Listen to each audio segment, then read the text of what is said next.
Hi සුබ දවසක් සබිතාලාව ස්ටුඩියෝලාකාගෙන් ඔන්න ඔයගොල්ලොන්ට වීඩියෝ කරා ගොඩක් කාලෙකින් මේ දවස්වල කියන්නේ අද අපේ ඇසළ මහ පෝය මේ දවස්වල අපේ පැත්තේ ඇසළ පෝයට ගොඩක් මේ අපේ පැත්තට බලපිටි පැතිවල නම් මේ ඇසළ පෝයට නිමිති කරගෙන හාල් කිරි උයනවා හාල් කිරි දන්සල් දෙනවා.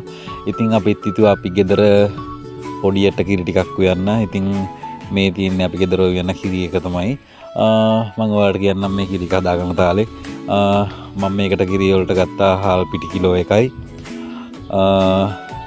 පොල් ගෙඩි 3ක කිරි මිරික ගන්න ඕන. පොල් ගෙඩි 3ක කිරි මිරික කරගෙන සීනි කිලෝ 1ක් දානවා. අපි හාල් කිරි කොට ගොඩක් තැන්වල හාල් කිරි හදනවා දොදොල් වගේ. අපි මේ හැදුවේ මෙහෙම දොදොල් වගේ නෙමෙයි මේක තැම්බුම් කිරි වගේ. අපි විනාඩි 30ක් වගේ තමයි මේක මේ කුකින් කරන්නේ. විනාඩි 30කින් විතර මේ හොඳට පතු ගාලා අපි බා ගන්නවා. ඒක අර හැන්දෙන් කන විදියට තමයි අපි මේක ගන්නෙ. ගොඩක් කට්ටිය කැමති මේ විදියට කන අර දොදොල් වගේ හදනවට වඩා තැම්බුම් කිරි වගේ කන්න ගොඩක් කට්ටිය ආසින්ද අපි අද විශේෂයෙන් ඒ වගේ හදලා බැලුවා තැම්බුම් කිරි. බලන්නකෝ වීඩියෝ එක. මේ වගේ වීඩියෝ එක බලලා ඔයගොල්ලොත් හදලා බලන්න. සුබ දවසක්.